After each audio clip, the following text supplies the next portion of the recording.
और साइंटिस्ट जो है अभी फिर तो वो तो कब जमाने से कह रहे हैं, 2013 में ही पहले ही प्रिडिक्ट हो गया था कि ऑस्ट्रेलिया में आग लगने वाला है, केरल में बाढ़ आने वाला था। ये सभी चीजें जो है पहले से प्रिडिक्ट हो चुकी हैं।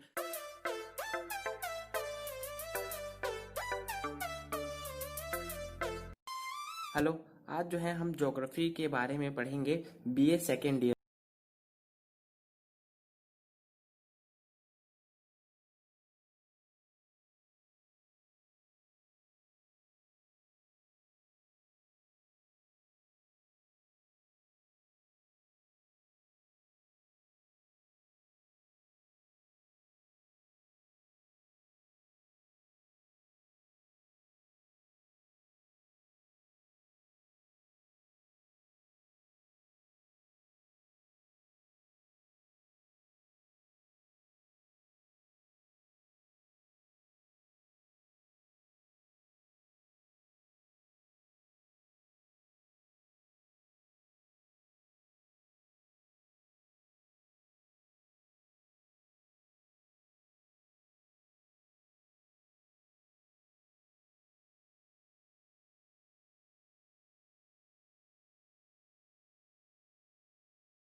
पढ़ाई होगा वाटर साइकिल के बारे में, बस इसमें यहाँ जो है साइंटिफिक टर्म्स का यूज किया गया है। पानी गिरता है, फिर इवापोरेशन की वजह से वो फिर ऊपर चला जाता है। जो साइकिल होता है कंटिन्यूटी, उसे कहते हैं hydrological. Types of precipitation, types of rainfall, types of precipitation, convectional, orographic rainfall, frontal या साइक्लोनिक रेनफॉल। और जाहिर सी बात है वर्ल्ड पैटर्न। अपने स्पेसिफिक एरिया का भी पढ़ना है और इंटरनेशनल लेवल पे भी पढ़ना है। रीजनल और सीजनल डिस्ट्रीब्यूशन जो क्षेत्रीय हिसाब से होता है और मौसम के हिसाब से होता है। जैसे सीजनल अभी जो हो रहा है, जो एटमॉस्फेयर होती है उसमें जो बाधा उत्पन्न करती है वो मैं आपको अंदर की बात बताता हूँ। ये जो है वो नेचुरल है। इन सभी चीजों को एक्सट्रीम लेवल पे ले जाने वाला कौन है? इंसान। अब टॉपिक पे आते हैं। Tropical, temperate cyclone, desert storm and tornadoes. Third unit, climatic classification, basis of Koppen's classification. ये जो है बहुत ही एक्सपर्ट महाशय हैं कोपेन। इन्होंने क्लाइमेट को 6 ग्रुप्स में बांटा है और उनके अंदर उसे भी अलग अलग क्लाइमेट में बांट दिया।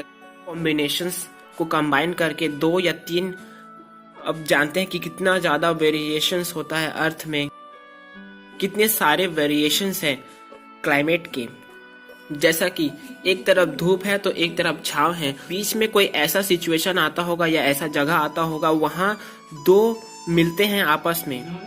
वैसे ही 3 या 4 आपस में जो ग्रुप्स हैं, कैपिटल लेटर और स्मॉल लेटर जो अल्फाबेट्स होते हैं उसे यूज किया है डिनोट करने के लिए। जैसे कि ए यूज किया है ट्रॉपिकल के लिए, बी यूज किया है ड्राई क्लाइमेट के लिए, सी वार्म टेम्परेट के लिए, D cold snow forest climate, E climate cold climate और एच हाईलैंड।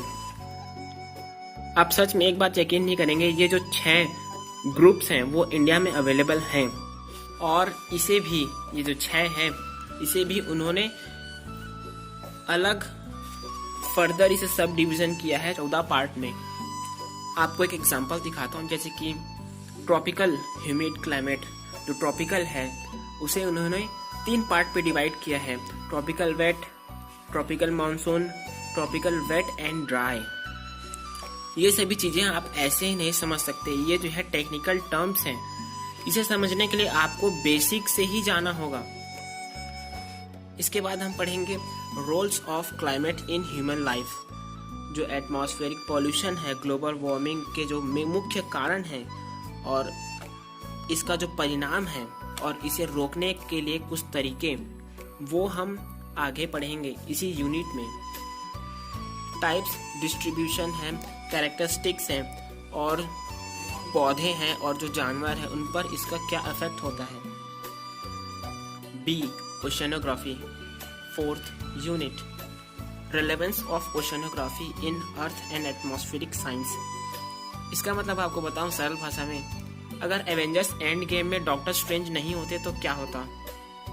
और definitions, oceanography, surface configuration of the ocean floor, इसके बारे में आपको बताता हूँ। आपको असल में पढ़ना क्या है आपको पता है? समंदर के नीचे पहाड़ है, पर्वत है, पठार है, उसे तो उन सभी को एक अलग नाम दिया गया है। जैसे हम अपने आंखों से देखते हैं, जो समंदर का किनारा होता है वहां पर रेत और पानी टच होता है, पर जब हम और आगे जाएंगे तो क्या होता है, अचानक से ढलान आ जाती है, तो उसे क्या कहेंगे? Continental slope. जो ढलान होता है उसे, जहां पर ढलान शुरू होता है उसे क्या कहते हैं? Continental shelf. ये जो है समंदर के नीचे जो पहाड़, छोटे पहाड़ होते हैं, इसे कहते हैं मिड ओशनिक रीजेस। ये क्या है? टेक्टोनिक प्लेट के बारे में आपने सुना है, समंदर के नीचे में है उसे, जो जॉइंट होता है उसे कहते हैं मिड ओशनिक रीजेस। बीच में जो अटलांटिक ओशन है वहां पर है एक बड़ा सा mid oceanic ridges. Oceanic trenches, Mariana trench के बारे में आपने सुना होगा। पैसिफिक ओशंस, पैसिफिक ओशन इतना बड़ा है कि उसमें मून आ सकता है, ऐसे जो पुराने वैज्ञानिक हैं उनका मानना है। और जो मून है वो अर्थ से टकराया, इसलिए अर्थ जो है वो थोड़ा सा झुक गया, टिल्ट हो गया, वो इसी कारण से हुआ है, ऐसे वैज्ञानिकों का मानना है। तो आप कहाँ कहाँ का पढ़ेंगे? अटलांटिक ओशन का पढ़ेंगे, पैसिफिक और Indian. Distribution of temperatures and salinity of oceans and seas. और सबसे बड़ी बात, जो जो टेम्परेचर है, तापमान है, और जो सैलिनिटी, जो खारापन है समंदर का, वो जो है जगह जगह बदल जाती है। तो इसके जो फैलाव और बदलाव है किसमें, टेम्परेचर और सैलिनिटी। फिफ्थ यूनिट में आप क्या पढ़ेंगे, सर्कुलेशंस ऑफ ओशनिक वाटर, जो ज्वार भाटा होता है, और जो करंट जो है वो क्या होती है मैं आपको बताता हूँ। समंदर में नदियों का बहना ठंडा और गर्म। तो हम कहाँ का पढ़ेंगे, Atlantic, Pacific and Indian ocean.